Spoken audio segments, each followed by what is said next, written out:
नमस्कार दोस्तों, मैं आपका दोस्त नरेंद्र और आज आपके लिए लेकर आया हूँ आईएमएफ इंटरनेशनल मॉनेटरी फंड। तो आज हम इसके बारे में पढ़ेंगे, इसके क्या होता है, ये कब आया और इसके क्या ऑब्जेक्टिव्स हैं। तो इसको पढ़ने से पहले मैं आपको बता दूं कि जो दोस्त हमारे साथ नए जुड़े हैं वो मेरे चैनल को नरेन कॉमर्स ज्ञान को सब्सक्राइब करें और बेल आइकन को भी दबाएं ताकि न्यू नोटिफिकेशन आप तक पहुंच सके। तो चलिए दोस्तों, आप हम इसको स्टार्ट करते हैं कि ये जो आईएमएफ है ये होता क्या है। तो दोस्तों बताना चाहता हूँ कि जो आईएमएफ है ये एक्चुअली 1944 को ये आया था। पर इससे पहले क्या हुआ था कि जो हमारा वर्ल्ड वॉर सेकंड हुआ था, तो उससे क्या हुआ था कि जो बहुत सारी जो नेशंस थे उनकी जो इकोनॉमी थी वो सारी की सारी डैमेज हो गई थी, खराब हो गई थी, जिससे कि बहुत ज़्यादा नुकसान हुआ था वर्ल्ड इकोनॉमी में। तो उस सभी इकोनॉमी को ठीक करने के लिए, रिकंस्ट्रक्ट करने के लिए क्या किया गया, आईवीआरडी और आईएमएफ को जो है वो बनाया गया। जहाँ पे देखो, इसको हम अभी पढ़ते हैं क्या क्या है इसका। वो तो आईएमएफ वाज इस्टेब्लिश विद आईवीआरडी। तो जैसे मैंने अभी आपको बताया कि जो आईएमएफ है वो क्या है, आईवीआरडी के साथ ही इस्टेब्लिश हुआ था। आईवीआरडी का मतलब है international bank for reconstruction and development, reconstruction and development. ठीक है। तो इंटरनेशनल बैंक है ये, किसके लिए, रिकंस्ट्रक्शन एंड डेवलपमेंट के लिए जो फंड प्रोवाइड करवाता है। Also known as World Bank, इसको हम वर्ल्ड बैंक भी बोलते हैं। ठीक है। क्योंकि चलो, और at the conference of 44 nation held in Bretton Wood, new hemisphere USA, July 1944।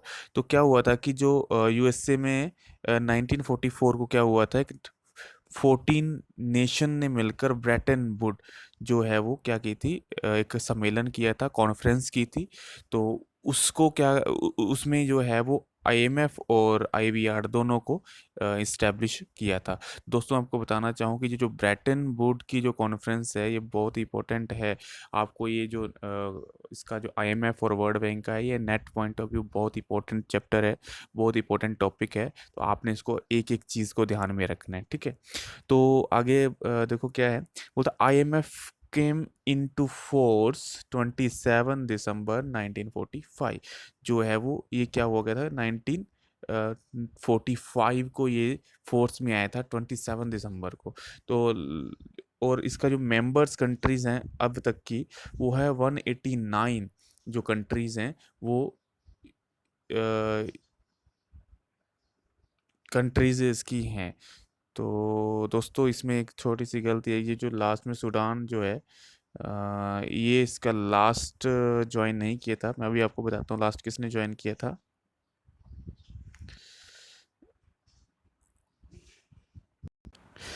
दोस्तों ये जो 188 नेशन जो था वो था सूडान।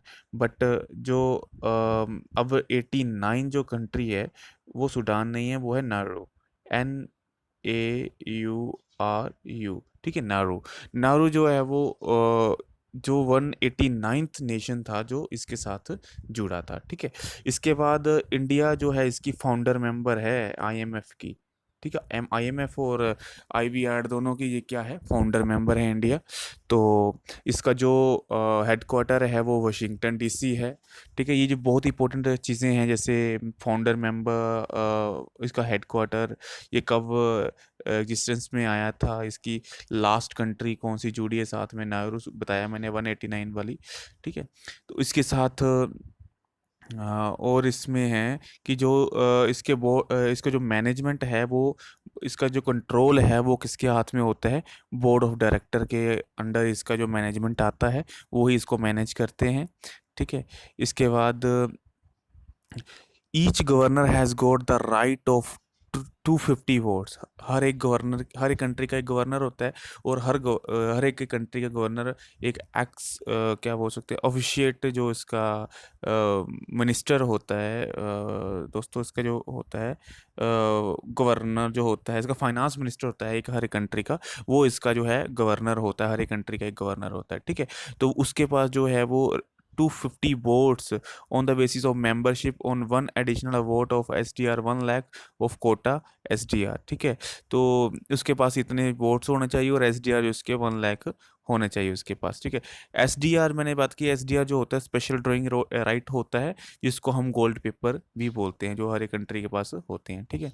तो इसके बाद जो अभी सिंसियरली जो हमारा एसडीआर है, एसडीआर इसको हम बोलते हैं फाइव वकेट करेंसी। तो वो ये फाइव वकेट करेंसी में जो करेंसीज आती हैं वो यूरो आती है, जापानीज आती है, जापानी का जेन आता है, पाउंड आता है, और US dollar and Chinese yuan भी आता है। दोस्तों पहले मैं आपको बता दूं कि जो पहले सिर्फ चार करेंसीज आती थी बास्केट में, वो होती थी चाइनीज को छोड़ के बाकी सारी होती थी, पर अभी जो है वो चाइनीज रिसेंटली चाइनीज युआन को भी इसमें ऐड कर लिया गया है, ठीक है। क्योंकि ये टॉप फाइव जो हैं वो इकोनॉमिक्स वाली कंट्रीज़ हैं, तो इनके जो है वो करेंसी को इसमें बास्केट में रखा गया है। तो आईएमएफ जो फाइनेंशियल ईयर होता है वो 1 मई से 30 अप्रैल तक का होता है। तो क्योंकि आपको पता है सारे जो फाइनेंशियल ईयर होते हैं 1 अप्रैल से स्टार्ट होते हैं, पर आईएमएफ का जो है वो 1 मई से स्टार्ट होता है, ठीक है। तो इसका जो बोलता है कि इसका जो मेन ऑब्जेक्टिव है आईएमएफ का, वो यही है कि पुअर कंट्री को हेल्प करना, पुअर कंट्री को हेल्प करना, उसकी ग्रोथ फैसिलिटी को बढ़ाना, ठीक है। यही इसका जो है वो मेन पर्पस है। इसके बाद बोलता इंडिया जो है, हाँ, आईएमएफ के जनरल कोटा में इंडिया का 8वां स्थान है, 8 नंबर पर आती है इंडिया, अभी भी 8 नंबर पर ही है इंडिया, ठीक है। तो इंडिया एक जो इसकी लार्जेस्ट शेयर होल्डर में भी ये कहाँ पे आती है, आईएमएफ के 8वें नंबर पर ही आती है। तो इंडिया इसका फाउंडर मेंबर है, ये मैंने आपको पहले बताया था। तो इसका जो आईएमएफ का बोर्ड ऑफ गवर्नर है वो फाइनेंस मिनिस्टर होता है, एक्सपोजिटिव गवर्नर होता है, ठीक है। और इसके जो मेन ऑब्जेक्टिव हैं वो इसके इम्पोर्टेंट हैं। तो इसका सबसे पहला ऑब्जेक्टिव यही है, to promote international monetary corporation, ठीक है। ये क्या करता है, इंटरनेशनल मॉनेटरी कॉरपोरेशन को क्या करता है, ये प्रमोट करता है। दूसरा, ensure in balance trade, sorry, sure to ensure balance international trade, जो इंटरनेशनल ट्रेड को ये क्या करता है, बैलेंस बनाता है, उसमें बैलेंस रखता है, ठीक है। इसके बाद to ensure exchange rate stability, जो हमारा एक्सचेंज रेट है उसमें भी स्टेबिलिटी बनाए रखता है। एक्सचेंज रेट जैसे डॉलर का अलग रेट है, जो इंटरनेशनल मार्केट में इंडिया रुपीज़ का अलग है, वो सारे एक्सचेंज रेट को ये क्या करता है, स्टेबिलिटी बनाए रखता है, ये भी इसका पर्पस है। इसके बाद फोर्थ है, to eliminate the minimize exchange rate restriction by promoting the system of multilateral payments. तो इसमें ये ऑब्जेक्टिव बताता है कि जो एक्सचेंज है, मतलब जो कौन सा रेट एक्सचेंज है, उसमें जो रिस्ट्रिक्शंस हैं उनको कम करना, मिनिमाइज या एलिमिनेट करना, और मल्टीलेटरल पेमेंट को प्रमोट करना ही इसका क्या है, एक ऑब्जेक्टिव है, ठीक है। To grant economic assistance to member country for eliminate the adverse in balance of BOP, balance of payment में जो एडवर्स बैलेंस होता है उसको एलिमिनेट करने के लिए ये क्या करता है, ग्रांट, इकोनॉमिक असिस्टेंट जो है वो ग्रांट करता है, ठीक है। मतलब कुछ लूप होल्स होते हैं वो लगाता है, ठीक है। To minimize in balance in quantum of duration of international trade, ठीक है। ये जो इन बैलेंस को भी ये क्या करता है, मिनिमाइज करता है। इसके बाद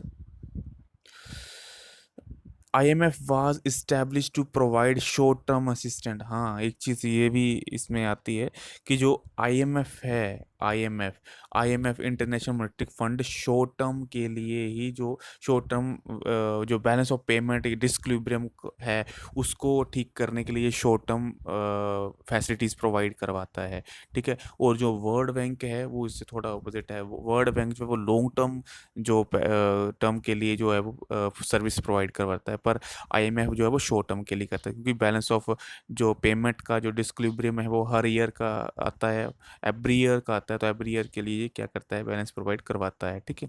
IMF fund regarded A guardian of goods conduct in area of balance of payment, ठीक है। तो ये जो फंड ग्रांट करता है वो एज ए गार्डियन करता है, ठीक है। और उसका आपको पता है कि ये हर कंट्री को उसके सिचुएशन के हिसाब से ही फंड को ग्रांट करता है। और इसमें क्या आता है, IMF control and manage by board of governor, executive board, managing director, IMF and secret interim committee development committee. ठीक है, ये सारे के सारे इसमें मैनेजर हैं जो कंट्रोल करते हैं इनको। ठीक है। और एक चीज़ इसमें और थी कि इसका जो इस टाइम इसका जो इस टाइम का जो इसमें मैनेजिंग डायरेक्टर है वो है क्रिस्टीन, ये वाला क्रिस्टीन जॉर्जिवा इसका जो है प्रेजेंट टाइम का जो 2020 का जो मैनेजिंग डायरेक्टर है वो है क्रिस्टिना जॉर्जिवा। ठीक है, ये इसकी इस टाइम की जो है वो मैनेजिंग डायरेक्टर है। तो दोस्तों यही हमारा वीडियो था आज का। तो आपने इस सभी जो इम्पोर्टेंट पॉइंट्स हैं इनको याद कर लेना है, क्योंकि ये बहुत ही इंपॉर्टेंट है आपके नेट पॉइंट ऑफ व्यू। आपके जो न्यू आने वाले आपके एंट्रांस हैं, MBA का, BCom का, MCom का, उन सब में ये इंपॉर्टेंट है। MPhil का, PhD का ये एंट्रेंस एग्ज़ाम में ये जो टॉपिक आता है, तो आपने इसको हर चीज़ को पॉइंट को रीड कर लेना है। तो आपने मुझे कमेंट करके बताना है आपका ये वीडियो कैसे लगा। ठीक है, ओके बाय, थैंक यू।